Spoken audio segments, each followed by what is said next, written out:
Está no ar! O mais tradicional podcast sobre corridas do Brasil. Os comentários e o debate sobre automobilismo de um jeito que você só ouve aqui.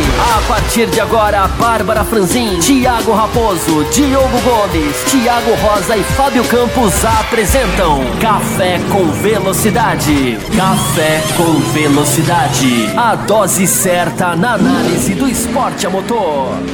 Para você que nos ouve no cafévelocidade.com.br, estamos começando o segundo bloco da edição 591, respondendo aí perguntas em que os leitores do autorace.com.br colocaram lá. O Adalto divulgou que teria gravação, pediu perguntas, a gente recebeu aí várias e várias perguntas. Dividimos elas mais ou menos em temas aí, tentamos agrupar o que parecia o mais.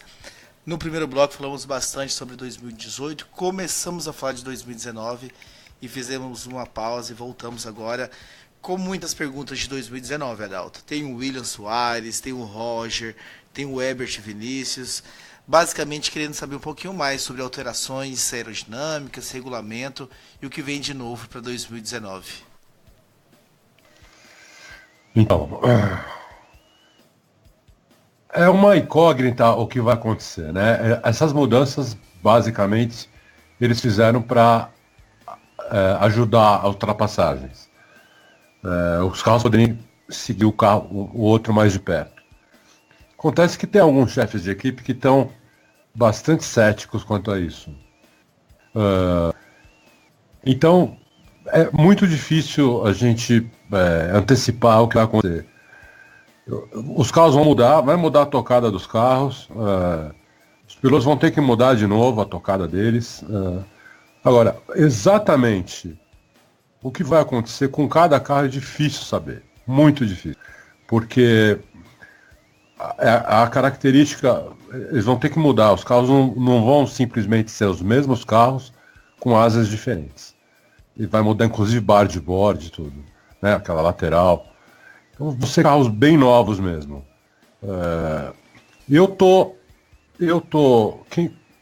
Como quem está na frente disso é o Ross Brown, eu tenho muito respeito. Eu estou otimista que vai pouco o lance das ultrapassagens. Os carros vão conseguir seguir o outro mais de perto. Agora, quem vai andar na frente provavelmente vai ser a Ferrari e a Mercedes de novo, né? Porque eles têm mais motor que os outros. Então, a disputa ano que vem vai ser Ferrari contra a Mercedes. Eu acho que, a não ser que eu esteja errado, tomado, mas eu acho que a Red Bull sai da disputa. Talvez ela volte em 2020, não sei. Mas ano que vem, acho difícil a Red Bull conseguir disputar como Honda. Acho bem difícil. Fábio, o que você traz pra gente aí de 2019? Você tá antenado aí nas mudanças. Vamos lá, gente. Um pequeno resuminho pro ouvinte, né? Só pra gente tentar colocar menos. Dá pra fazer um programa especial, tá? Tem um nosso ouvinte que perguntou, acho que foi o Vinícius, né? Semana passada, o primeiro perguntando sobre a intertemporada, tá? Pra falar só com as regras de 2019. Mas vamos falar aqui resumidamente, né? Primeiro uma que eu acho muito interessante, que vai ser a questão de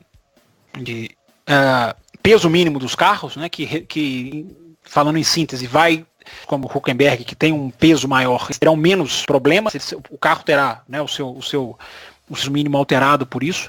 Enfim, passa para 734 quilos, se eu não estou enganado. Enfim, resumindo, vai ser uma equalização de peso melhor para que o piloto mais leve não leve vantagem.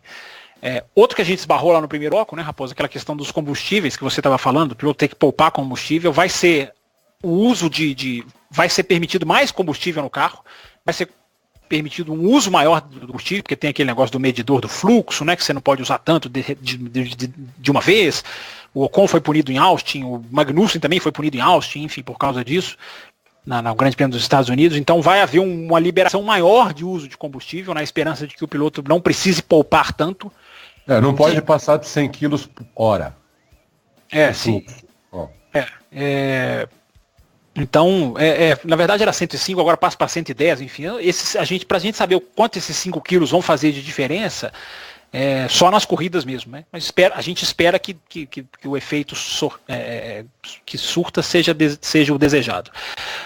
Tem uma questão das luvas novas, né? Que vão é uma questão de segurança, aquelas luvas biométricas, enfim, que vão dar uma leitura médica do piloto em caso de acidente. Essas mudanças, digamos, não mudam muita coisa. E as principais mudanças mesmo são as mudanças no carro, né? São as mudanças que a asa dianteira passa a ser maior ainda, passa a ser esticada, passa a ser ampliada a asa dianteira, ela passa a ter menos elementos, ela passa a ser, principalmente nas extremidades dela, ela passa a ser obrigatoriamente uma asa mais limpa. Infelizmente ainda tem muitos os degraus, vamos falar de um jeito para o ouvinte entender, os degraus que ela tem, as lâminas, elas ainda continuam. Vai mudar ali a milimetragem, mas é aí uma coisa muito técnica. Eu eliminaria muito dessas lâminas. Eu acho que elas acabam fazendo esse desenho do ar para o resto do carro e isso acaba prejudicando. Eles não eliminaram tanto quanto eu queria, mas como eles entendem mais do que eu, vamos torcer para que o que eles vão fazer, é limpar as extremidades dessa asa dianteira. Ela vai ter uma placa reta, como se fosse vamos falar também de novo português, claro, uma parede. A parede da asa dianteira vai ser mais limpa, né, tanto na extrema esquerda como na extrema direita. A questão dos dutos de freio, que viraram uma peça aerodinâmica fundamental, vão ser reduzidos. Os dutos, as equipes vão ter sérias limitações agora para usar aquela parte de dentro do pneu, que está virada para o carro, ali como um fluxo de ar. Isso também vai mudar muito a questão aerodinâmica. O Adalto já mencionou, os barboards vão ser reduzidíssimos, né, vão ser cortados quase que a metade a sua altura. Enfim, eles vão ter que reduzir 150 milímetros, algo assim, se eu não estiver enganado.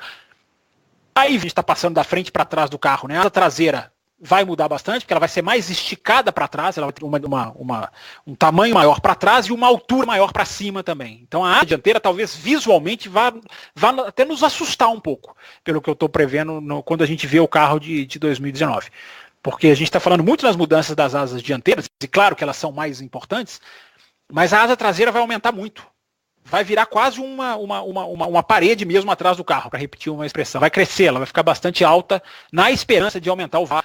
Enfim, então essas são as mudanças, Raposo. Passando assim bem resumidamente, mas para o ouvinte ficar por dentro, né, que a gente vai ter nos carros de Fórmula 1, que são com a intenção de se melhorar os resultados. É muito mais agressivo. O carro de 2021, na minha opinião, tem até a obrigação de ser mais agressivo. Mas, por exemplo, com a asa dianteira, que eu acho que tem mudanças, evidentemente que tem.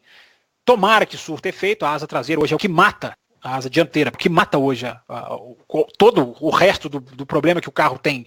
Vem porque a asa dianteira virou uma peça tão fundamental que se ela não distribuir o ar perfeito, o resto do carro não funciona, que a limpeza dessa asa dianteira seria mais importante. Mas eu vou falar de novo. Eles entendem mais do que eu. Tomara que eles acertem, mas para 2019 o que a gente tem é isso. São boas mudanças, são mudanças numa direção certa. A gente, o mais antigo nosso sabe, né? A gente já gritou aqui em 2016, no começo de 2016, ou no final de 2015, se eu não estou enganado, a gente já gritava contra as regras de 2017, esse super carro agressivo, mais aerodinâmico, 5 mais rápidos. Aqui no Café a gente não deu muita bola para isso, porque era nítido e claro que não estava sendo feito para ultrapassar.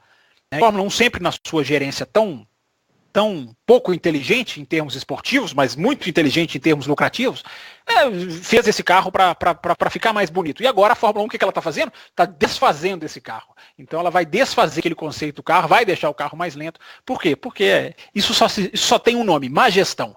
Né? Muito mal gerida, agora ela corre atrás do que ela errou há poucos anos atrás. Muito, muito bem colocado. O carro vai ficar mais lento mesmo. E a asa dianteira só não vai ficar como você quer, porque senão o carro ia ficar muito lento.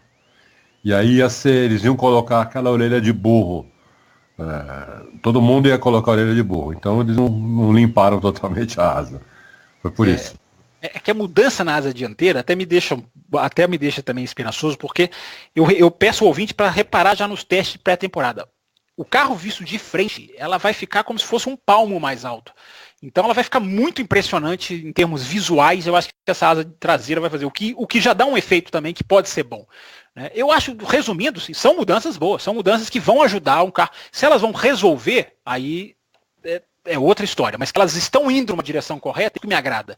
Né? Ver pelo menos a direção a Fórmula 1 sendo guiada para o lado correto. Que se caminhe até 2020, que se faça mais um passo para o grande passo para 2021, ok. Indo na direção certa, eu acho que a gente tende a ficar mais otimista, né, Adalto? Sim, não tem dúvida. Vou repetir o que eu falei no começo, acho que o passo para 2021 tinha que ser o efeito solo, acabava com o problema das asas, a asa dianteira ia precisar de dois pedaços de pau ali, já resolvia o problema. Na época do carro asa, tinha carro que nem tinha asa dianteira, não sei se vocês lembram. Sim, né? 82 tem vários carros que era só o bico, né? Só o bico, nem tinha asa dianteira, pra vocês terem uma ideia. Então, para mim essa é a solução definitiva, mas é difícil eles fazerem isso, é muito simples, Fórmula 1 não gosta de simplificar nada, Fórmula 1 gosta de dificultar, então é isso aí, vamos ver. Agora, o carro vai ficar mais dianteiro ou mais traseiro, né? Essa para mim é a grande pergunta. Eu acho que fica mais dianteiro, porque eu acho que é como a asa dianteira simplifica e a asa traseira sobe, fica mais forte, fica mais portentosa, diria o outro, eu acho que tudo estamos aqui especulando, evidentemente, mas eu acho que fica mais dianteiro, até porque a roda traseira é maior, né? O pneu traseiro ainda tem mais, ele ainda é mais largo, então eu acho que fica mais dianteiro. O que vai mudar para muito piloto, né? Muito piloto. Muda muito. Por exemplo, é bom pro Vettel. Vettel gosta de traseira pregada, por isso que ele andou tanto na Red Bull naquela época. Aquele difusor soprado, o carro tinha uma traseira que, porra, você freava dentro da curva com a direção esterçada e não escapava. Era uma coisa do outro mundo aquilo. Vai ficar bom para isso, né? Para ele e para alguns outros. Talvez seja o calcanhar de Aquiles aí do novo companheiro de equipe dele, o Leclerc. Vamos ver. Continuando aqui com nossa série de perguntas, o Paulo Girelli pergunta: Max Verstappen, o queridinho da galera, vai dar conta de ser líder da Red Bull? O que vocês acham, Fábio Campos? Olha, eu não tenho muito essa tendência a procurar piloto líder, não. Eu acho que o Verstappen ele é um talento natural. Eu acho que mesmo se ele tiver mesmo se ele pilotar ao lado do Hamilton, para mim ele vai chamar atenção, ele vai se destacar, ele vai fazer boas corridas, vai fazer más corridas. Eu questiono um pouco esse conceito assim de líder, né? O líder é o quê? O cara que fica, gente, vamos almoçar, vamos. O que é o líder da equipe? Enfim, vamos. Hoje em dia não existe esse negócio de vamos fazer o carro mais assim, mais assado. Hoje em dia tem tanto equipamento, tanto engenheiro, tanto programa de computador, que, claro, o piloto participa das discussões, evidentemente. Mas essa questão de líder, eu acho que o Verstappen, a grande questão é o Gasly, né? Como a gente já falou aqui várias vezes, né? Se ele vai desafiar, o Verstappen não tem mais o que se provar. O Verstappen, para mim, entendeu? Ele termina o ano dando um show de pilotagem nas últimas corridas. Então, para mim, o Verstappen ele não é mais uma incógnita. Eu acho que as pessoas, não sei se eu estou tendo a impressão errada aqui das perguntas, mas eu acho que as pessoas têm ainda tem dúvida do talento do Verstappen. Eu não tenho a menor dúvida. Ele tem coisas para melhorar ainda, claro que tem. Não acho que é um piloto completo. Aliás, não vejo nenhum como um completo na Fórmula 1. Talvez o Hamilton, o que segue mais próximo disso, mas é um pilotaço. Vai brilhar se a Red Bull der tiver, né, mais ou menos condições, alguma coisa ele faz num qualifying, numa corrida. Ele se destaca durante os grandes prêmios. Eu acho que essa é a maneira de resumir. Eu concordo, acho que o Verstappen é um fenômeno. O que ele tem para melhorar é o que qualquer ser humano tem. Ele ainda não está completamente maduro. Outro dia eu estava vendo um documentário, eu adoro documentário, né? Eu estava vendo um documentário sobre o cérebro, né? E a parte do cérebro que é a responsável pelo amadurecimento do homem, quando eu falo homem, mulher, mas mais homem, que homem demora mais que mulher para amadurecer, só fica completamente feita aos 25 anos de idade. Então o Verstappen, se eu não me engano, ainda tem 21 ou 22. Então o Verstappen... Idade de piloto eu sou ruim, eu não sei. Mas é por aí. É por aí. O Verstappen ainda tem para amadurecer, e então ele só tem a melhorar. Eu acho que ele só tem a melhorar. Ele já é um avião, já é um fenômeno. E ele melhorando mais, vai ficar ruim para os outros. Na hora que ele tiver um carro para ganhar, vai ficar ruim para os outros. Acho que igual não é nem o Verstappen, né? É a Honda. Sim, o problema ali é a Honda. Né? E o Gasly, coitado, para andar com o Verstappen, ele vai ter que fazer das tripas coração. Entendeu? Ele vai ter que ser melhor que o Ricardo. Eu acho difícil ele ser melhor que o Ricardo. Eu gosto do Gasly, acho ele ótimo piloto. Acompanhei Esse ano eu acompanhei pouco, mas quando o Gasly fez Fórmula 2, eu acompanhei todas as corridas e eu gostei muito dele. Esse ano na Fórmula 1 não deu pra gente avaliar o Gasly assim perfeitamente, porque o carro quebrou demais. Então fica difícil, né? Quando o carro quebra muito, você não tem como avaliar o piloto. Até porque o piloto fica sem confiança também. O piloto não dá tudo, porque ele sabe que vai quebrar. Ou ele não sabe se vai quebrar ou se não vai. Então, é muito difícil avaliar o piloto quando ele está numa equipe que tem algum problema grave, como foi o caso da Toro Rosso esse ano. Então, mas o Verstappen, não tenho nenhuma dúvida que é um avião, um fenômeno. Não acho que vai ter nenhuma dificuldade em ser líder ou não ser da equipe. Concordo um pouco com o Fábio, não sei se ele está preocupado com isso. Ele está preocupado em sentar, acelerar e meter tempo no Gasly, que é o que eu acho que vai dar para ele fazer, entendeu? Ganhar corrida só se dá algum problema ou se a Honda achar o ovo de Colombo. Só pontuando aqui também o nome do Fabiano Luiz e do David Santos, que mandaram pergunta nesse sentido de Verstappen e de Red Bull, Honda, que já foram aí respondidas. Passando para o Roger Lobo, Fábio Campos, que pergunta do Leclerc. Está em condições iguais ao Vettel no início da temporada? Eu não sei, deixa eu só... eu não sei se essas condições que ele diz aqui é de qualidade ou condições perante a Ferrari. Antes, deixa eu só registrar aqui também a mensagem, o Elbert Vinícius, acho que você citou o nome dele, que ele perguntou mais ali aquela questão de 2019, mandou um elogio pra gente aqui, falou que a gente perguntou quando que a grande mídia vai parar de enrolar e colocar gente que entende de verdade para comentar e escrever sobre Fórmula 1. Deixa eu registrar o elogio, porque elogio a gente tem que registrar, a gente não pode deixar, pode deixar passar em branco. E o Vegeto, espero que eu esteja falando, o Vegeto, espero que eu esteja falando certinho aqui o nome dele. Também mandou pergunta sobre 2019, que a gente já respondeu, né? A questão das mudanças e o que isso pode fazer para a hierarquia. O Adalto já esbarrou um pouquinho nisso. Então, só deixar registrado esses dois nomes e passar então para o que você perguntou, né, Rapo? Você falou você citou a pergunta do Roger Lobo. Tem também o Guilherme Ribeiro e o Chico Bala, que também perguntam mais ou menos a mesma coisa, né? Na questão do Leclerc, se ele já pode disputar o título, se ele vai ser alguma coisa como o Hamilton em 2007. A gente tem falado muito do Leclerc aqui nos últimos programas, né? Mas eu vou sintetizar, né, para essa audiência rotativa, essa audiência nova aí que a gente espera que esteja sempre chegando aí para acompanhar o nosso programa. Eu acho que o Leclerc termina um ano muito em alta, muito bem, muito forte, muito mais do que tecnicamente no aspecto cabecinha, psicológico. Acho que o que ele fez no Grande Prêmio do Brasil foi fantástico, de falar para a equipe, tá chovendo, a equipe falar, então entra no box, e ele virar para a equipe e falar, então não vou entrar, quer fazer mais uma volta, e fazer essa volta e tirar o Magnussen do Q3.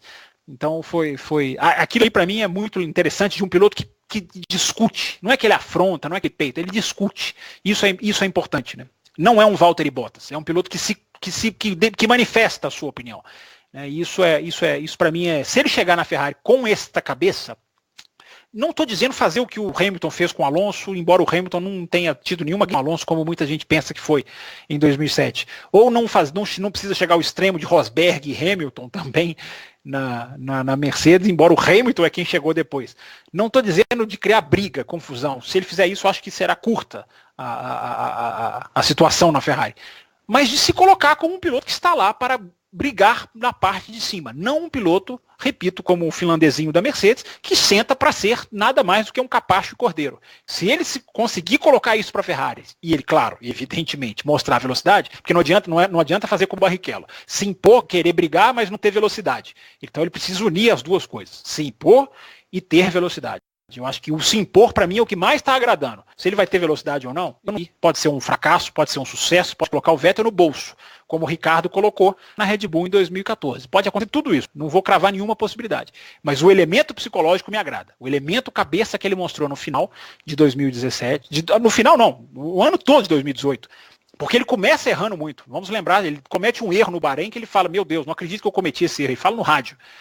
Mas então, como ele evoluiu ao longo de toda a temporada. Ele não só evoluiu tecnicamente, como chegou a esse ponto de fazer no Brasil o que eu falei, de bancar uma volta na pista molhada e conseguir tirar tempo dela. Tomara que ele não abaixe a cabeça. Eu acho que não vai abaixar, porque nas entrevistas ele não tem feito médiazinha nas entrevistas. Não, estou só para aprender. Não, pelo menos a gente sabe que entrevista é muito coisa muito pré-programada, né? Às vezes redigida por outros. Mas nas entrevistas ele tem falado, não, vou chegar para disputar sim, para ver como é, para fazer o melhor, para brigar lá na frente. Então tomara que ele siga assim. Adalto? Leclerc? Leclerc. Ups. Olha, sentar na Ferrari é outra história. Pode acontecer tudo. É muito difícil saber o que vai acontecer. Porque o cara, quando chega na Fórmula 1, é uma coisa. Geralmente ele chega numa equipe pequena, como no caso do Leclerc. Deu sorte que a Sauber melhorou muito, né, de 2017 para 2018. Porque se fosse a mesma Sauber de 2017, eu não sei se ele ia aparecer tanto assim. E se não era o Ricardo que estaria sentado hoje lá com o Vettel. Hoje não, em 2019. De qualquer maneira, quando você vai de uma equipe média ou pequena para uma Ferrari ou para uma Mercedes ou até para uma Red Bull, é como se você estivesse fazendo outra estreia na Fórmula 1. Muda tudo. Porque aí você já tem o Leclerc correu esse ano sem nenhuma obrigação. Ele tinha que ganhar, a obrigação dele era ganhar do Ericsson. Que cá entre nós não é nenhum, né? Não é o maior piloto da história do mundo. Apesar de não ser um zero, como muita gente diz, não é um zero. O Ericsson é um piloto razoável. Mas ele foi lá e fez o que tinha que fazer. Ele foi lá e destruiu com o Ericsson. O problema é que agora ele vai para a Ferrari e lá ele tem que ganhar do Vettel, ele tem que conquistar a equipe, ele tem que falar italiano, ele tem que entender como funciona a Ferrari, ele tem que fazer muita coisa além de guiar. Isso eu não sei se ele vai ter essa capacidade. E tem que fazer logo, porque na Ferrari, como eu falei naquele último programa que vocês me convidaram, ele tem 5, 6 corridas para fazer isso. Depois de 5, 6 corridas, se ele estiver atrás do Vettel na pontuação, esquece. Dali para frente ele é segundo piloto até o final do ano. Então ele tem que fazer isso muito rapidamente. Ele tem a pré-temporada, 5, 6 corridas para fazer isso. Se ele vai conseguir, eu não tenho a menor ideia. Não sei se ele vai conseguir. Teria um chute aqui eu falar. É isso. O Fábio Campos está jogando aí as fichas dele, acreditando que não há essa necessidade de ser tão rápido aí nas 5 primeiras provas, de que a Ferrari provavelmente esse ano não vai fazer esse jogo. Vamos ver, Fábio Campos, vamos ficar na torcida. Eu não disse que não há necessidade de ser rápido. Não há necessidade de ser rápido, é outra história. O que eu disse é que não vejo uma escolha prematura da Ferrari. Eu acho que a Ferrari vai. Eu acho que na 15ª corrida, se eles estiverem separados por 15 pontos, o jogo está sendo jogado. Mas enfim, é a opinião de cada um. Né? Eu acho que a Ferrari esperar 15 corridas, eu até gostaria que isso acontecesse, mas eu acho difícil. Vai contra tudo que a Ferrari fez até hoje. Eu vi a Ferrari muito não sufocando o Kimi Raikkonen nesse final de história do Kimi Raikkonen, até porque pode até não contar isso, porque já não tinha mais contrato, talvez não fosse nem eficiente tentar fazer isso. Mas hoje eu vejo a Mercedes muito mais um piloto só do que a Ferrari. Eu acho que a Ferrari ela tá abrindo o jogo. Uma hora ela vai discutir, uma hora ela vai decidir. Mas ela tá mais aberta. Eu acho que ela traz o Leclerc. Era muito cômodo para ela continuar com o Raikkonen. Era muito cômodo, renova com o cara, ele não incomoda. Fica ali, eu acho que trazer é muito simbólico. Trazer o Leclerc é dizer pro Vettel, meu amigo, nós temos que puxar para frente. Nós não temos que puxar pro lado mais. Então, eu acho que ela não faria isso para transformar o cara em segundo piloto, né? Não, eu não acho que ela vai fazer. Eu não acho que a intenção da Ferrari é essa. Eu não acho que a intenção de já levar ele como segundo piloto. Não acho. Mas ele vai ter que se provar rápido lá. É isso que eu tô falando. Sim. Ele vai ter que se provar rápido. Eu acho que ele não tem uma temporada inteira para isso. Ele tem um quarto de temporada para andar na frente do Vettel, entendeu? Ou andar junto com o Vettel. Talvez ele não ande na frente, ande junto. Ele uma corrida na frente, outra atrás, depois anda na frente de novo, anda 2 atrás, 2 na frente. Então a pontuação ali bem próxima um do outro. Aí pode ser que ele consiga arrastar isso mais para frente. Se não é complicado. É complicado. Porque do outro, como você falou, na outra equipe ali, se o Hamilton fizer o que fez esse ano e começar a deixar o Bottas para trás, fica difícil, porque daí o Hamilton a Ferrari fica lutando com 2 carros contra um da Mercedes, pontuando. A Ferrari vai ficando. Entendeu? Então a Ferrari tem que ter logo um dos 2 para não deixar o Hamilton escapar. Não sei, vamos ver. Eu ainda acho 2019 tem que demorar tanto tempo assim para começar? Pra deixar a gente... Não, cento e poucos dias. A contagem regressiva já existe, 100 e poucos dias. Olha, na pré-temporada a gente já vai ver algumas coisas, viu? A gente faz ao vivo, a gente faz há muitos anos ao vivo, que tem uma audiência gigante, a maior audiência do Auto Racing no ano, os dias que a gente faz a pré-temporada ao vivo. Legal. E vai dar para ver muita coisa já. Muita coisa já. O pessoal acha que não vale nada, vale muito a pré-temporada. Eu falo aqui no café há anos. Esse folclore de tudo é mentira não se comprova. Há, no mínimo 4 temporadas, o que se vê na pré-temporada normalmente se reflete, não tudo, mas uma grande porcentagem que se vê na pré-temporada se reflete na Austrália. Exatamente. A gente não é bidu. Não é à toa que eu quase, nos últimos 4 ou 5 anos, eu sempre acertei o vencedor da primeira corrida.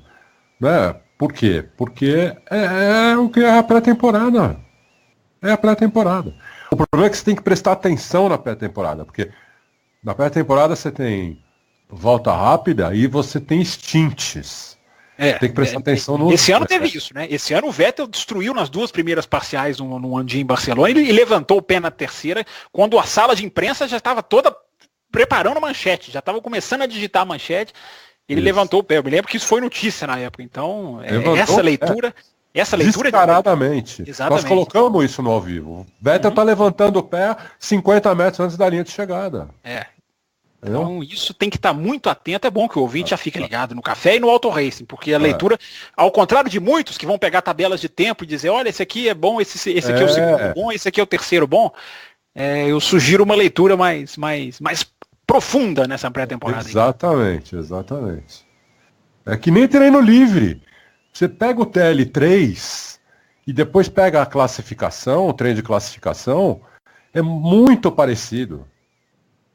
Muito parecido o treino, o TL3, a classificação. Pode pegar todas as corridas, você vai ver como é parecido. Então, entendeu? Não tem muito segredo. Mas tem que prestar atenção, porque os caras dão uma volta rápida e fazem 10 voltas de stint. Então você tem que prestar atenção no tempo da volta rápida e no tempo dos stints. Né? Aí você vai vendo quem são os favoritos, entendeu? É assim que... Esse é o caminho das pedras. Não tem essa de adivinhar, achar, achismo. Não, o cara achou, não sei o quê. Você achou porque você olhou direito, entendeu? Analisou direito, viu direitinho. E aí fica mais fácil. Inclusive o Café com Velocidade, essa eu vou fazer questão de defender aqui, de valorizar o produto. Nós demos aqui, antes do Grande Prêmio da Austrália, fiquem atentos com a Haas. Não brilhou em termos de tempos nessa pré-temporada, mas é um relógio, virou um reloginho. E na Austrália fez aquele Grande Prêmio que fez, que só, né, se não fosse aquela questão, ia fazer ali 4º e 5º, se eu não me engano. Ia. A consistência da Haas, eu lembro que nós chamamos a atenção aqui, não está no topo da tabela de tempos, mas está muito forte. E eu fiquei muito feliz com o que a gente viu no Grande Prêmio da Austrália, porque nós citamos ela aqui na pré-temporada. Ia chegar na frente da Red Bull. Aliás, eu acho que quando saiu a roda dos dois, eles estavam na frente da Red Bull, não estavam? Aí, a sua pergunta é das mais difíceis de ser feitas nesse programa, nessa edição do programa. Então, lembrar da posição ali no Grande Prêmio da Austrália. Depois eu posso até ver isso, que tem essa corrida aqui guardada. Mas eles estavam era para 4º e 5º. Eu me lembro claramente disso. Era para fechar a corrida em 4º e 5º. Então. É isso aí. O Ricardo teve aquela punição, né, de não ter freado uma bandeira vermelha na sexta-feira, então ele já vinha atrás, então é possível que era isso mesmo, na frente das duas. Ricardo dá um azar lá na Austrália, né? Parece outros pilotos brasileiros, né? Que não conseguem, não sei nem se é azar, mas não conseguem virar em casa, né? E por falar no Ricardo aqui, pontuando pergunta do Gustavo C. Gamarque, que também fala a questão do Ricardo da Renault, que nós respondemos já anteriormente, só para pontuar o nome dele. E o Ricardo Silva pergunta sobre o Ocon. Vejo muitas críticas à Fórmula 1 devido à situação do Ocon. As críticas são de que é lamentável a categoria não conseguir manter o Ocon como titular em 2019, mas me parece que ele ficou sem lugar por causa do contrato com a Mercedes. Como culpar outras equipes ou a Fórmula 1 porque ele está sem assento para 2019? Culpar a Renault por dar lugar ao Ricardo? Ou esperar que a Red Bull contrate um piloto da Mercedes? Alguém estava esperando que o dinheiro para salvar a Force India viesse sem modificações na equipe? Quem põe dinheiro tem direito a escolher o piloto. Alguém está esperando que equipes aceitem desenvolver pilotos para a Mercedes sem receber nada em troca? Ninguém vai desenvolver pilotos sem considerar as formas como pode se beneficiar no futuro. Fábio Campos. Ricardo, tudo isso que você disse está certíssimo. Mas tudo isso que você disse é triste. Você citou que a gente não deve criticar a Fórmula 1 e justificou o que cada equipe enxerga para não contratar o Ocon. A minha lamentação é justamente tudo isso que você falou. Uma não quer contratar porque é piloto da outra, a outra não quer contratar porque o pai comprou e vai dar o lugar para o filho, a outra não quer contratar porque é burra, né? Porque prefere contratar um piloto que tem um nome que não guia há 8 anos do que um que ia puxar a equipe para frente. Então, Ricardo, você não disse nenhuma mentira. Tudo que você citou aqui é a plena verdade. Só que o que eu acho, e aí eu vou lá no comecinho do seu comentário, de criticar a Fórmula 1 pela ausência do Ocon, por causa de todas as justificativas que você deu. A Fórmula 1 chegou num ponto hoje em que você, para chegar, precisa ser piloto de uma montadora, de uma fabricante, né? Montadora já falaram para mim que não é o modo mais certo de falar. De uma fabricante de automóveis. Então isso já é triste, Ricardo. Isso já é triste do piloto não conseguir chegar pelo próprio braço. Então, aí vem todas essas reflexões, essas consequências que você colocou. Mas tudo isso é muito triste, porque se você pegar, Ricardo, e tirar todos os se, talvez, por que não, um piloto chegou à Fórmula 1, menino, mostrou o seu talento, na essência, porque um pai está dando a vaga de uma equipe para um filho. Isso para mim é muito triste. Repito, você não falou nada de errado, mas toda a essência para mim é muito triste, porque não é só culpa da Force India, não é só culpa da Williams, embora a Williams tinha tido a faca e o queijo na mão, o piloto, tem associação com a Mercedes, eu não vou conseguir entender nunca o raciocínio dessa tal de Claire Williams. Não é para culpar uma equipe só. O conto geral que você discorreu, para mim, mesmo o fato dele ser piloto da Mercedes, justificar todos os nãos que ele recebeu, ele só chegou à Fórmula 1 porque ele é piloto da Mercedes. E isso já é triste, por sinal. Claro que ele tem talento, mas tantos outros têm talento e não chegam porque não tem associação a fabricantes de carros. Então, eu continuo, Ricardo, apesar da sua oposição, eu continuo a achar que é muito triste para a Fórmula 1 não ter um piloto que mostrou o braço na pista, não ter vaga por causa de interesses fora da pista. Eu basicamente com tudo que você falou, mas eu vou adicionar o seguinte: o Ocon não é um cara fácil de conviver. O Ocon é um cara manhoso, é um cara que não foi por isso que ele se deu mal várias vezes com o Pérez, se acharam na pista, não se gostam. Pérez não gosta dele. O único companheiro de equipe até hoje que o Pérez não gosta é o Ocon. Então o Ocon não se ajudou. Assim, não tem muita amizade com o Button também não, viu? Não tem muita Button, Mas não é pior, o problema dele é maior com o Ocon do que com o Button, bem maior. O Ocon não se ajudou. Aquilo que ele fez com o Verstappen aqui no Brasil pegou mal para ele. Pegou mal. E então a informação que eu tenho lá de dentro é essa. Mas concordo que ele tem talento, concordo que ele teria que estar na Fórmula 1, no mínimo na Williams, né? Na Force India não tem o que fazer. Isso acontece. O cara comprou a equipe. O cara é pai do piloto, entendeu? Então, né?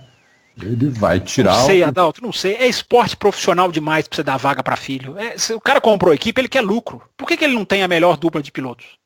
Eu confesso que eu não posso ser vocido, mas como é que chama isso? Nepotismo, no alto, quando a Fórmula 1 vai escalando o pelotão, eu confesso que tudo bem, era esperado, todo mundo falava, mas enfim, eu não acho. O pai vai dar vaga pro filho. Eu acho que Fórmula 1, cara, ele podia ajudar o filho de outras maneiras. Ele podia ter uma dupla de equipe mais forte, preparar talvez o filho dele de uma outra maneira. Mas enfim, te interrompi, continue. Não, poderia. Tudo que você falou poderia acontecer. Mas o fato é que ele comprou a equipe só por causa do filho. Né? Ele vai ver agora se ele tem condição de gerir a equipe. Se ele vê que o filho eu acho muito difícil para frente, né? O Stroll é um dos piores pilotos que eu me lembro, que eu vi até hoje na Fórmula 1. Pode acontecer, pode ser que ele pega a mão, às vezes chove, ele faz umas coisas que ninguém entende, né? Pode acontecer, mas é difícil demais acontecer isso. Concordo. Então ele comprou a equipe basicamente para ver qual que é. Então ele vai ver, eu acho que o filho dele tem esse ano para mostrar o que aprendeu nesses últimos 2, se aprendeu alguma coisa. O Pérez é um piloto bom, não é um, né? O Pérez é um piloto de Fórmula 1, é um bom piloto de Fórmula 1. Então é uma boa comparação que vai ter com o filho dele. Se o filho dele conseguir andar na frente do Pérez, os dois tendo o mesmo equipamento, tudo, então ele já viu que o filho dele pode ter futuro na Fórmula 1.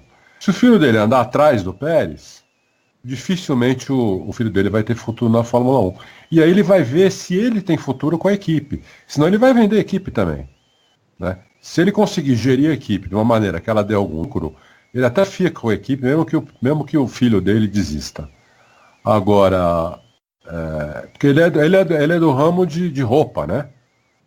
Mas ele tem um envolvimento com o automobilismo de mais tempo, né? E ele tá com um consórcio, né? Então, assim, a gente tem que pensar que talvez ele até pode falar, não quero mais, mas o consórcio pode continuar, né? O consórcio que agora deu nome, aliás, não chama mais Force India, né? Oficialmente já se chama Racing Point, que é um nome que eu achava que não. O próprio Otmar Snaufer falou que ia escolher outro nome, que não seria esse, que ia colocar votação na internet, e escolheram esse nome que vai ser ele mesmo para sempre agora, Racing Point mesmo. Acabou o Force India. Mas o Stroll é o líder desse consórcio aí. Sim, né? sim. Ele capitaneou tudo, sim. Capitaneou tudo e outra, ele tem muito dinheiro, se der algum problema, o que se espera é que ele arrume o problema com o dinheiro dele. Então vamos ver. Mas o Ocon, voltando ao Ocon, o Ocon tem um pouquinho, dizem para mim, o que eu ouço, é que ele tem um pouquinho de Alonso. De temperamentos de Alonso. Então, a gente vê o que aconteceu com o Alonso. Né? Na minha opinião, o único piloto capaz de rivalizar com o Hamilton dentro do carro, dentro da equipe, o Alonso está fora da Fórmula 1. Né? Fora da Fórmula 1 porque nenhuma das equipes grandes quis o Alonso. Então, o Ocon, que é um cara que está começando, não ganhou nada, ele tem que ser um pouquinho mais maneiro, entendeu? Vamos ver, pode ser que em 2020 ele volte. Mas que ele vai ser piloto de teste, acho que ele vai ser um dos pilotos da Mercedes. É provável que ele seja piloto de teste das 3 equipes. Das 3 equipes. Que ele teste Force India. Se Williams é um pouco menos provável, a Williams até anunciou o Latifi, mas o Toto Wolff falou em Abu Dhabi, ele deve trabalhar nas duas, Force India e Mercedes ao mesmo tempo. Você vê que o Toto Wolff nem mandou o Bottas embora para pegar o Ocon. O Ocon é de graça. O Ocon é sem salário. Eu falei isso no programa passado, Adalto. Eu não entendo como é que não rasgaram o contrato do Bottas, muito obrigado, e colocam o Ocon. Se quisessem a dupla forte, uma dupla bem mais forte, poderiam fazer isso. Se sejam um pouco cruéis, como a Red Bull foi quando falou, eu vou subir esse Verstappen, não quero saber de mais nada. Eles poderiam ter feito isso, né? Eu acho que eles vão com Bottas, para mim, vão erradamente. Quando eles fizeram a renovação com Bottas, a situação toda da Fórmula 1 era outra. Mas a partir do momento em que o jogo muda, você também tem que dançar junto com a música, né? E eu vejo como um grande erro manter o Bottas. É porque, na verdade, eles querem isso, né? Um erro esportivo, mas na verdade eles querem. Hamilton em primeiro, Bottas, por favor, não incomode. Então, para isso tá muito bem. Olha, eu tenho sérias desconfianças que o Bottas não é esse piloto fraco como todo mundo está achando. De qualquer maneira, eu vou ter mais certeza daqui uns dias que eu vou conversar com uma fonte minha antiga, um amigo meu que trabalha na Mercedes, trabalha na equipe, veio da McLaren, tudo, já fiz coluna com ele, tudo. E eu vou fazer essas perguntas para ele. Mas eu acho que o Villeneuve hoje, por exemplo, falou que acha que o Bottas vai ser trocado no meio da temporada do ano que vem pelo Ocon. Que o Bottas não termina. Não duvido. Vamos acho ver. que não é o estilo da Mercedes, né, Adalto? Não sei se você concorda. Acho que não é muito o estilo da Mercedes, mas não duvido tanto. Porque ele tem uma sombra. No final das contas, o Ocon vira uma sombra forte mesmo, né? Dele para ele desempenhar. E o ano dele foi muito aquém, né? Eu também não acho o Bottas um desastre. Só que eu acho que ele está num meio em que está claramente, eles estão pilotos claramente acima da capacidade dele, né? Ele para mim, e falei isso, o ouvinte do Café sabe, falei isso antes dele estrear pela Mercedes. Não seria o meu piloto. Mas fez um 2017 até muito plausível, ganhou 3 corridas, né? Não é qualquer um que ganha 3 corridas. Então ficou com uma imagem melhor, né? Eu só acho que a gente, de repente, cobrar essa coerência do pai Stroll. Eu lembro muito do Michael Andretti. Eu acho que pai, de repente, é meio cego nessa hora. Ele acredita que vai dar. Lógico. Não sei. Esses caras são homens de negócio, são cobras criadas. Eu não sei. Eu acho que se ele não colocasse o próprio filho para pilotar, eu não me surpreenderia sentimentalmente com a situação, não. Esses caras são todos cobras criadas. No primeiro ano, mas aí sabe o que é, Fábio? Você tá pedindo pro pai matar a carreira do filho. Não, ele deixava o filho na Williams. O investimento que ele tem na Williams, ele não precisava tirar, ele deixava o filho na Williams, não precisava matar a carreira do filho. Mas daí ele não ia comprar a Force India. Aí que tá. Se o filho continuasse na Williams, ele não comprava a Force India. E a Williams, a gente não falou ainda sobre ela, não sei se vamos falar ou não. Puta. Tá sendo, né? Caixão, coveira de piloto, né, meu? Coveira de piloto. Vamos ver. Coveira dela mesma, né? Agora tá fácil para ela, né? Porque antes ela ganhou. Pro ano passado ela recebeu a pontuação de 5º lugar nos construtores. Agora ela vai entrar esse ano recebendo de 10º lugar. Martini foi embora e o dinheiro do Stroll foi embora. Então a situação só piora, incrível. Né? Só piora.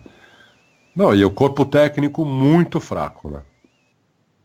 Hobbs Medley desistiu, ele saiu, ele chegou ao cúmulo de pedir emprego no grid pro Martin Brundle. Falou, olha, tô aqui, quem quiser me contratar no grid de Abu Dhabi, hein? No grid. Ele falou, é engraçado que a Claire Williams, assim, a má gestão para mim é tão clara que a Claire Williams falou assim, ele pediu um tempo, ele se afastou porque ele quer um tempo. Horas depois ele no grid falou, olha, não, eu tô aí, quem quiser me contratar eu volto. Então a situação da Williams é muito caótica, é de administração, né? A Williams precisava de uma revolução. Eu acho que é o que mais fácil ali de resolver, porque tem motor. Se eu mandou o Hobbs Medley embora, né? Que talvez fosse um dos problemas aí. Tem o Paddy Lowe. Mandou embora. Ele pediu para sair. E eu não acho que ele fosse um dos problemas. O Paddy Lowe, sim, esse é um trunfo que ela tem. Mas só para deixar claro, quem pediu para sair foi o Hobbs Medley. Né? Nossa, como eu discordo de vocês em relação ao Paddy Lowe. Você acha que não vale nada? Não. Ele é fraquésimo, eu acho. Ele fez a McLaren no final dos anos 2000, estava na Mercedes no começo dos anos 2010. Eu acho que ele é tudo que eu tenho dele em termos de currículo é de um bom profissional, mas às vezes você saiba de alguma coisa que eu não sei. Né? Não, isso aqui ele perdeu o bonde com esses carros. Sim. Aí isso já é uma coisa que eu posso concordar. Sim. Ele perdeu totalmente o bonde com esses carros, por isso que ele foi mandado embora da Mercedes. Ele chegou na Williams, a Williams estava andando direitinho, ele mudou o carro, não sei se vocês vão lembrar, não sei se foi em 2017, que ele mudou o carro na Áustria, o carro perdeu 1 segundo por volta. Foi a mão dele aquilo. O carro perdeu quase 1 segundo por volta, 8 décimos por volta, quando ele pôs a mão no carro. Que foi só na Áustria que colocaram atualizações aprovadas por ele. E de lá para cá o carro só piorou. O carro desse ano conseguiu ser pior que aquele que ele já tinha piorado. Então eu não sei, eu acho que para esses carros ele perdeu a mão, ele perdeu o bonde da história. É uma teoria. É uma teoria, realmente. Eu acho que ficou. Depois de 2017 para cá ele não se destacou. Pode ser que esses novos carros ele não esteja conseguindo fazer um bom trabalho, né? Não mesmo. O carro, o foda que é feio esse carro, né, meu? Pelo amor de Deus, parece um bug, né? Horrível, né? Você fala Williams? Eu acho que o carro mais feio do grid. Que crueldade. Que isso? Carro feio, nem parece. Você sabe que a Williams passou a 1 centímetro, né, de ser o carro talvez mais bonito, aí eu tô falando em termos de desenho, de pintura, de 2019. Não sei se eu já contei isso aqui, né, Raposo? Acho que eu já contei isso aqui, né? Ia fechar com aquela Energy Drink, que é uma empresa de energéticos, se não me engano, britânica, que ia ser um patrocinador master do carro, e o carro seria preto e dourado. E a Williams, mais uma vez dando um exemplo de boa gestão, a Claire Williams andou no México com o dono dessa empresa, apresentando ele para todo mundo, cumprimentando, e aí ele foi lá e fechou com a Haas. Então, não fechou o patrocínio Master, mas vai patrocinar a Haas. Então, assim, não quer dizer que a Haas vai ser todo preto e dourado como seria a Williams. A Williams seria patrocínio Master como é a Martini, mas será patrocinador em letras garrafais, digamos assim, na Haas. É um patrocínio que a Williams deixou escapar. Uma das pinturas da Haas está preto e dourado, hein? Parece que tem 3 pinturas aí que tá rolando, que vai ser o carro, uma delas é preta e dourada. Então acredite na preta, para quem estiver apostando, brincando de adivinhar, eu apostaria na preta e dourada por causa dessa, eu espero que eu não esteja falando errado, acho que é Energy Drink. Enfim, é uma fabricante de energéticos europeia, então tá fechada com a Haas, isso é informação, então pode ser o preto e dourado que está circulando por aí. Acho que sim. Não, mas quando eu falei o carro da Williams ser feio, não é pela pintura. Você quis dizer, assim, de desenho aerodinâmico. Desenho aerodinâmico, um carro muito, olhou. Quando lançou, olhei e falei, não, a foto deve estar num ângulo ruim, não é possível. Passou o tempo, falei, meu, é isso mesmo? Jura por Deus que é isso? Não, e o carro, nossa senhora. Eu não consigo ter esse visual, esses detalhes tão visual, não. Acho que o meu lado visual não é tão aguçado assim, não. Olha, o carro bonito, carro que você olha assim e fala, meu, isso anda, isso vai andar, isso tá todo equilibrado, tá todo uniforme, é a Red Bull, meu. Que coisa maravilhosa que é o carro. Se tivesse motor, não tinha pra ninguém. Pessoalmente, lá em Interlagos, eu também fiquei com a mesma impressão, assim, de o carro realmente muito bonito. E aí eu se influenciado... Você acabou de dizer que não enxerga carro bonito e feio, mas, vai então, falar que o carro era bonito, é isso? É o que eu estou falando, não sei se influenciado pela cor, e não tanto pelo desenho, mas realmente era diferente, a Red Bull era nítido, era... Não, o carro... Tira a cor, né? Deixa o carro todo cinza, sem pintura. Imagina o carro assim. Você olha, coloca um carro do lado do outro, você vai ver que isso, meu, se tiver que escolher, você pode escolher qual você vai sentar para dar aí 100 voltas. Os caras vão te ensinar, você vai aprender a guiar um Fórmula 1, nem que seja 10 segundos mais lento que o tempo da pista, mas, meu, eu tenho certeza de cada 10 pessoas, 9 iam sentar no Red Bull.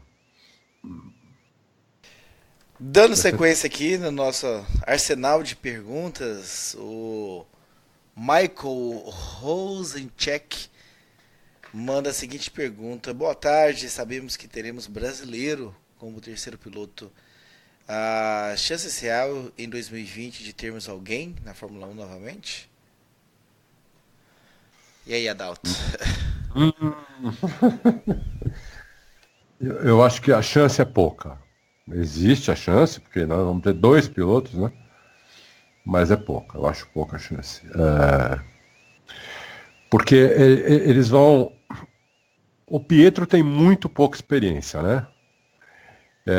Eu não sei quantas sextas-feiras ele vai andar. Já o Sérgio tem um pouquinho mais de cancha, fez Fórmula 2, né? Andou bem. Talvez ele tenha um pouco mais de chance. Mas eu acho pouca chance também. Acho que vai depender muito, né, da temporada 2019 do Sérgio na Fórmula 2. Testou de dames e tal. E Se de repente emplaca o título, será, as chances aumentam aí consideravelmente. Aumenta. Mas se... Ainda mais com a Petrobras sendo patrocinadora da Sim, McLaren. mas se patinar e não levar o título... Fica difícil. Fica difícil. A não ser que seja aqueles títulos bem disputados, ele seja vice-campeão, mas não ganhou por algum detalhe, alguma quebra, alguma batida que ele não teve culpa. Aí também pode ser que ele tenha boa chance, mas você falou bem, ele tem que ser campeão ou um vice em circunstâncias para ter alguma chance em 2020. Né? E vamos ver o Norris também, né? O que o Norris vai fazer, né? Se é tudo isso que falam mesmo. O Van Dorn chegou com essa mesma fama, né? Depois do Van Dorn eu fiquei ainda mais em cima do muro na questão fazer prognósticos de pilotos que chegam. Mas o Van Dorn chegou mais forte do que ele, né? Em termos de previsões, de expectativa, né? O Van Dorn, ele destruiu tudo que ele sentou, ele arrebentou. Então, destruiu no bom sentido, tá, gente? Senão, destruiu e arrebentou, alguém pode entender, e batia demais. Não, sentou e ganhou tudo que ele acelerava. Então, o Norris vem com o título da Fórmula 3, que não é uma coisa que credencia, claro, não é algo que se descarte, mas não é pura e simplesmente carimbo de garantia de sucesso, e fez uma Fórmula 2 em que ele mesmo fala abertamente, não fui bem na Fórmula 2. Então, as dúvidas do Norris são maiores. Mas se o Norris que chegou, se o Van Dorn que chegou tão cotado não virou, não dá para garantir que ele vai virar. Me parece, eu acho que até onde eu apurei, ele foi muito bem visto pela McLaren nas sextas-feiras que ele andou. A McLaren gostou do que ela viu nas sextas-feiras que ele andou com a McLaren. Então, isso é um bom argumento. Então, pode ser que para um carro de Fórmula 1 ele se adapte melhor do que se adaptou com um carro de Fórmula 2. Isso pode acontecer. Pode muito bem acontecer, né? Então, quem sabe? Olha, uma coisa que ninguém perguntou, mas eu vou falar. Eu acho que 80% do que aconteceu com o Van Dorn foi porque o companheiro de equipe dele era o Alonso. Entendeu? Então, há quanto tempo que eu não vi um placar de 0? Né? Foi 21-0 em classificação para o Alonso. Isso não...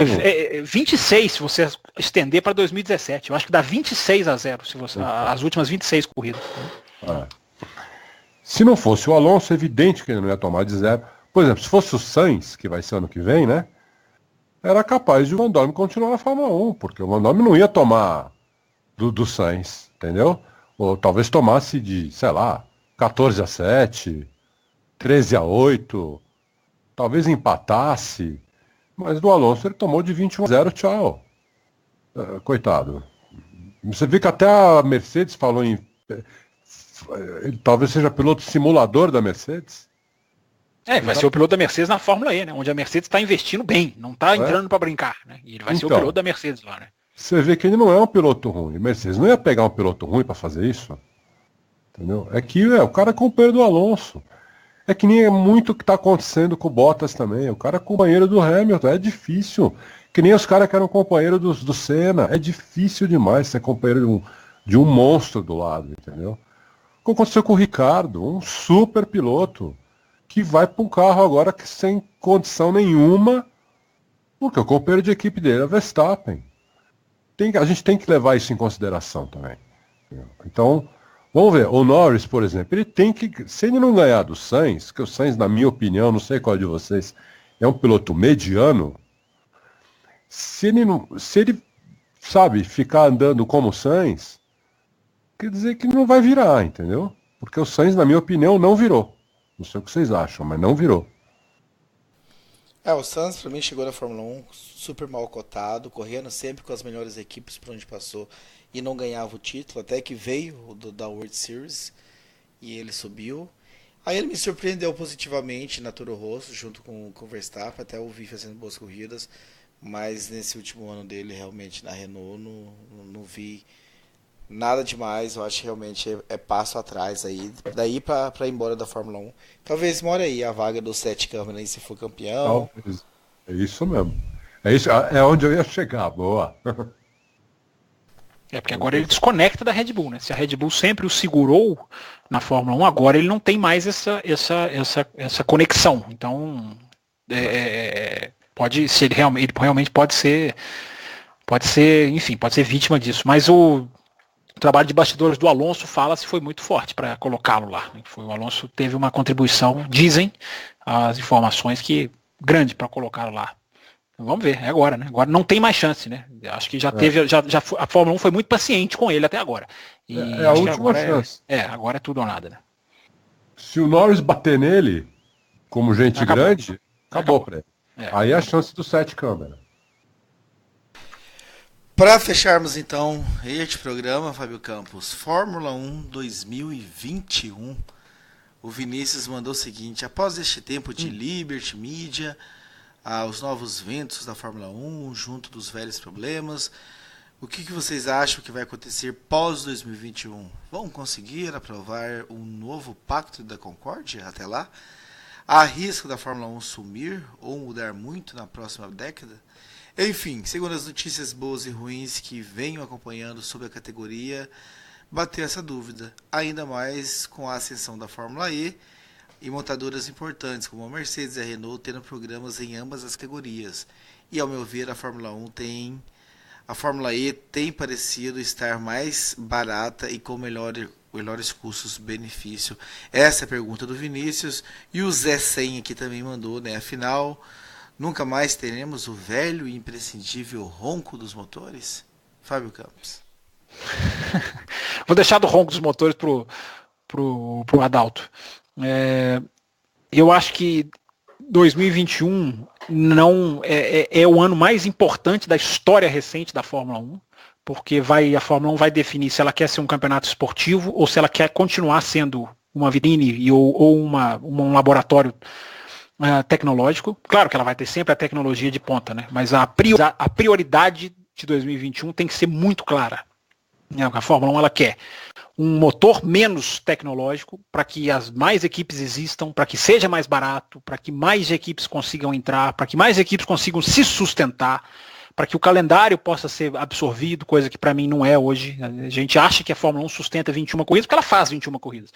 Mas o modo como algumas equipes caem aos pedaços para cumprir esse calendário, ele para mim não é viável.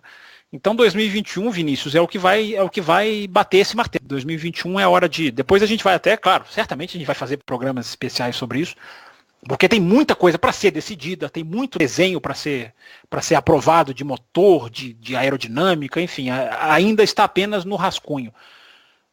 Eu já estive mais otimista, porque o Ross Brown chegou falando muito forte em padronizar certas coisas, em manter os custos controlados. Parece que essa parte de custos até vai conseguir entrar em prática, mas é preciso redistribuir a Fórmula 1 financeiramente. Enfim, você tem que jogar no chão a Fórmula 1 politicamente, destruir o prédio, acabar, implodir o prédio para construir um novo primeiro andar, segundo andar, terceiro andar, para você fazer com que a Fórmula 1 não seja essa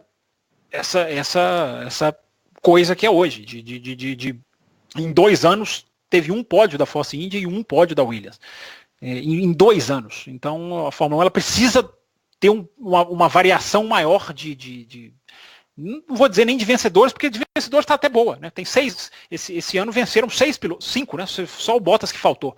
Os outros todos das equipes das 3 de frente ganharam. Isso é até bom. Isso é um número médio até bom.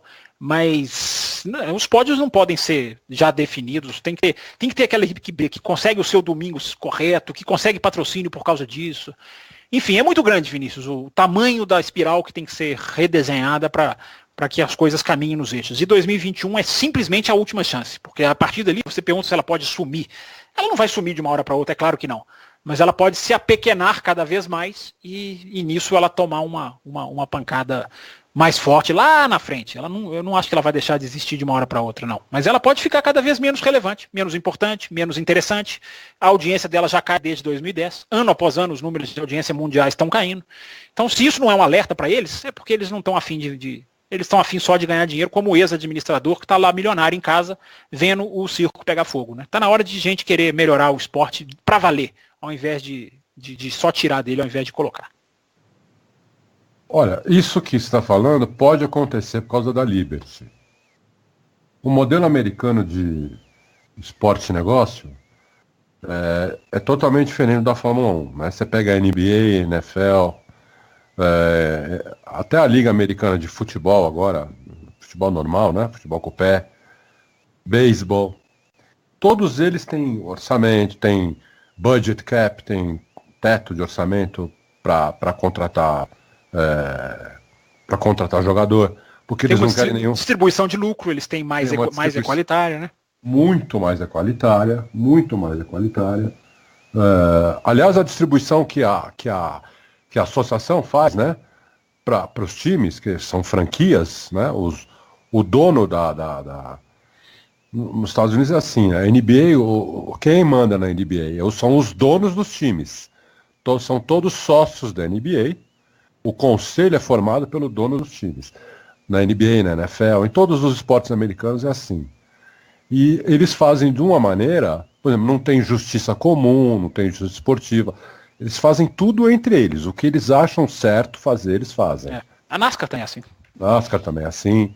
Então, a Liberty, como é americana, ela pode tender para esse lado. O problema é que a Fórmula 1 é tão diferente disso. É isso, a resistência. Que há muita resistência. Para tirar esses 100 milhões de bônus da Ferrari já vai ser um custo. Talvez não consiga. Talvez não consiga, o que vai ser lamentável, né? Porque a Williams passa fome, a McLaren passa fome, começa a passar fome e a Ferrari está ganhando 100 milhões pelo bel prazer da sua presença. Você viu que o Marchione, quando estava vivo, falou, se tirar a gente está fora.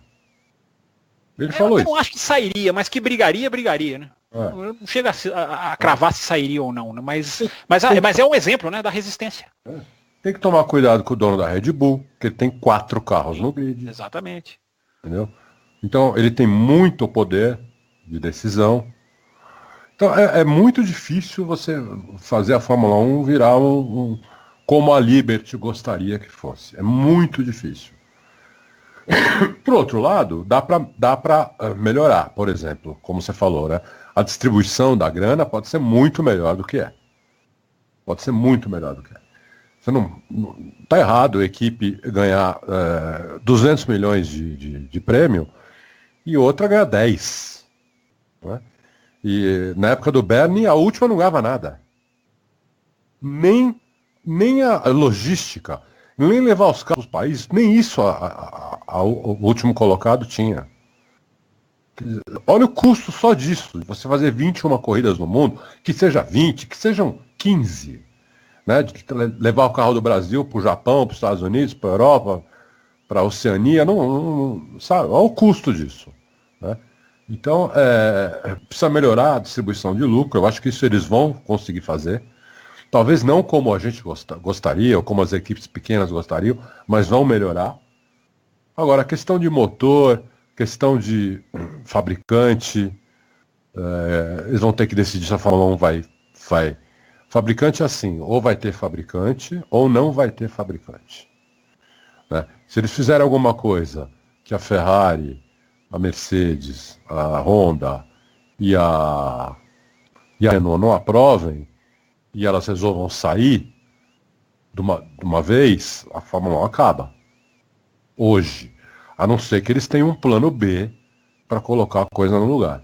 Então, é uma coisa que a gente critica, mas é um jogo muito difícil de você equilibrar, entendeu? É muito difícil. Vamos pegar o Real Madrid, pegar um time da segunda divisão aqui do estado de São Paulo, e vamos misturar aí para dar jogo. É muito difícil, entendeu? É muito difícil. Mas eu acho que tem que lutar. Eles não podem desistir dessa briga, porque acho que não pode chegar a Fórmula 1 não pode continuar no ponto em que ela está hoje, em que um piloto, o Lewis Hamilton, tem mais pontos do que a soma de 7 equipes. Você pegar 7 equipes e somar os pontos delas, elas ganham do Hamilton por um pouquinho, mas é praticamente a mesma pontuação. Um piloto não pode ter a mesma pontuação que 7 equipes somadas. Isso é só um desenho. A Mercedes tem 655 pontos, a Force India tem 52. Não existe isso, isso não existe no esporte mais, né, nesse aspecto. Então tem que trabalhar para se atenuar isso. Claro que vai ter sempre goleada, claro que vai ter sempre a campeã vai estar sempre lá na frente, vai ter sempre equipe com pouco ponto. Mas me assusta somar 7 equipes, inclusive a Renault, subir tudo, de baixo para cima, chegar até a Renault e passar o Hamilton na pontuação por um pouquinho. Então um cara não pode ter a mesma pontuação que 7 equipes, não pode. Não pode, mas olha, vou te falar, Fábio, já aconteceu várias vezes isso, hein? Na época da Ferrari do Schumacher aconteceu isso, na época da sim. a McLaren com o Senna Prost aconteceu isso, na época da Williams com Prost e Hill aconteceu isso, ou com Mansell e Patrese, não lembro. Acho que com Mansell e Patrese foi pior do que com Prost e Hill.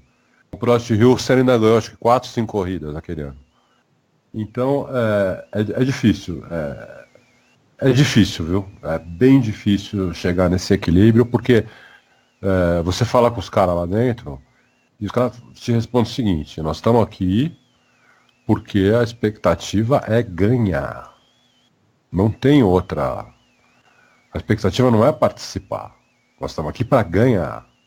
Principalmente você falar com Ferrari, Mercedes e Red Bull, é isso que eles falam para você. Nós estamos aqui para ganhar.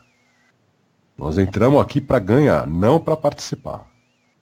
Quem entra para participar são os outros. Nós temos que ganhar. E a Red Bull nem é fabricante, hein? Se comporta como tal e nem é fabricante. Fabrica né, latinha de energético. Então é complicado, viu? É complicado. É um jogo muito difícil de ser jogado. Os caras são muito avião lá. Muito avião. Por isso que é preciso construir uma estrutura que não dependa desses caras. Né? A solução para a Fórmula 1 é uma Cosworth. Claro que não precisa ser a Cosworth, se fosse ótimo, mas é uma estilo Cosworth, que encheu na década de 60 e 70 o grid, abastecia o grid, você tinha lá 30, 40 carros, era um motor muito... Você tem que fazer para isso um motor muito mais barato, para que se um dia uma dessas virarem para você e falar, tô saindo, você vira e fala, a porta tá ali à direita, tá? Tá aberta, você não precisa nem virar a fechadura, pode sair. Para você, como hoje você não pode ouvir isso, porque se um sair você já quebra o grid, porque 20 carros já é um grid raquítico, você tem que trabalhar para você conseguir implementar isso para ir esses caras, não gostei, meu amigo não gostou, a Fórmula E está te esperando. É o caminho, vai, pode ir, a Fórmula E está de braços abertos para você. E aí você tem uma Fórmula 1 de equipe, ao invés de uma Fórmula 1 de empresas. Então, agora, por isso que eu estou respondendo ao ouvinte dessa maneira, a hora é agora. Se não fizer em 2021, não faz mais. Sim. E com esse complicador, né, do próximo combustível que vai dominar o mundo, que a gente já sabe que não é o petróleo, mas a gente não tem certeza absoluta que é o carro elétrico. Porque tem outras coisas acontecendo aí. Tem motor a hidrogênio, tem outras coisas acontecendo. Então é um complicador também isso para a Fórmula 1. Não é? O cara perguntou do ronco, você falou que ia deixar a resposta para mim? Por favor. Aquele ronco, esquece. Porque aquele ronco você precisa de petróleo. Você precisa de motor a gasolina aspirado para ter. Não vai ter mais. Nem a Indy é aspirado, a Indy é turbo também. Apesar que tem ronco, mas não é igual que era da Fórmula 1, tem um ronco legal, mas... E tem que tomar cuidado para ela não virar Indy também. Entendeu? Porque com muita mudança ela vira uma Fórmula Indy, só que em vez de correr nos Estados Unidos, corre no mundo. Né? E a Fórmula Indy a gente já viu que ela, né, os achos que ela tem. Né? O oval também tem os seus problemas, são diferentes da Fórmula 1, mas também tem os seus problemas, e não consegue, depois daquela expansão dos anos 90, e que o Bernie, genial como ele, só ele conseguiu destruir com a Fórmula Indy, nunca mais ela se recuperou, né? Se a audiência da Fórmula 1, da Fórmula Indy, perto da audiência da Fórmula 1, a audiência da Fórmula Indy é inexistente, irrisória, né? No mundo inteiro. Até nos Estados Unidos eles já perdem para a Fórmula 1 de audiência. Então, apesar de eu gostar da Fórmula Indy, eu não estou falando isso aqui mal, Dalton não gosta da Fórmula 1, sempre gostei, continuo gostando, mas é um modelo que não serve para a Fórmula 1, porque não serve nem para a Fórmula Indy, imagina para a Fórmula 1. Então, é por isso que eu falo, é muito difícil você deixar esse jogo de uma maneira equilibrada, bacana, e que todo mundo resolva, não, é assim mesmo que tem que ser. É muito difícil, porque começou em 1950, não sempre foi assim, são 70 anos, e é difícil mudar essa cultura deles, muito difícil. Mas concordo com você que tem que ser tentado, tem que ser melhorado, todo ano eles têm que fazer alguma coisa para ir num outro caminho, isso eles têm que fazer. Mas uma mudança radical acho muito difícil. Bem, é isso então. Comentamos sobre Fórmula 1 2018, Fórmula 1 2019, agora Fórmula 1 2021, distribuídos em 2 blocos. Se você de repente caiu no segundo bloco sem querer, não tem problema, são blocos aí independentes um do outro, não é necessariamente obrigado a ter ouvido o primeiro, mas corre lá agora. Ouço o primeiro, que também foi bem legal, cerca aí de 1 hora cada um, lá foi um pouquinho menos, aqui um pouquinho mais, mas um tamanho aí legal para você ouvir no trânsito, no trabalho, e sem perder muito tempo. Agradecendo mais uma vez o Adalto por estar aqui com a gente, acrescentando com todo o teu conhecimento, ajudando a gente a fazer esse programa tão legal. As perguntas que vieram lá do Auto Race, ele publicou lá, fez o post chamando, né, convocando as perguntas e os leitores responderam à altura. Então, Adalto, mais uma vez, foi um prazer gigante tê-lo aqui com a gente nessa edição. Agradeço vocês bastante, para mim também foi um prazer grande. Agradeço também os internautas, o pessoal realmente respondeu. O pessoal tem feito muitos elogios lá para o Auto Racing, para mim, eu queria agradecer demais. Dizer que não sou nem 10% do que o pessoal acha, e aprendo muito com eles, aprendo com vocês, aprendo todo dia, e faço o melhor possível. Valeu mesmo, obrigado pelo convite. Fábio Campos, o ano ainda não acabou, é isso? O ano ainda não acabou, a gente agradece muito a presença do Adalto, porque o nível é muito bom dos programas. Eu estou começando a ficar muito convencido toda vez que essa funda, essa discussão analítica, essa discussão de pontos de vista, cada um com a sua colocação. Eu saboreio muito esses programas. Tenho certeza que o ouvinte que gosta de uma análise diferenciada de Fórmula 1 tá gostando. E você lembrou muito bem, né, Raposo? Não acabou ainda. Semana que vem, aí a gente passa a temporada 2018 mais corrida por corrida, equipe por equipe, destaque de cada um, pilotos que decepcionaram, que não. A gente passa por todos os 20 pilotos do grid, ali esse ano foram só 20, da Stock Car. Já é no próximo final de semana? Bem lembrado, então. Bem lembrado também. E depois a gente fecha na outra semana, 2017, lá com o nosso especial, que vai ser feito, ancorado e pautado pelo Leandro JF, que fez uma edição surpresa no ano passado, e esse ano vai nos surpreender de novo aí com perguntas, digamos, daquelas que não são confortáveis da gente responder. Então, a gente tem mais 2 programas esse ano aí, e pra gente fechar em alta conta com o nosso ouvinte, que nos prestigiou tanto esse ano, estão nos ajudando tanto com a audiência. São bem-vindos, esperamos que fiquem com a gente aí para 2019 também, não é, Raposo? Exatamente, então fiquem de olho. Mais 2 programas para essa semana. Ano que vem começa aí com o Dakar também, uma cobertura super especial. Então um abraço a todo mundo e até a próxima edição. Termina aqui Café com Velocidade, o mais tradicional podcast sobre corridas do Brasil. Sempre com Bárbara Franzin, Thiago Raposo, Diogo Gomes, Thiago Rosa e Fábio Campos. Café com Velocidade. Café com Velocidade. A dose certa na análise do esporte a motor.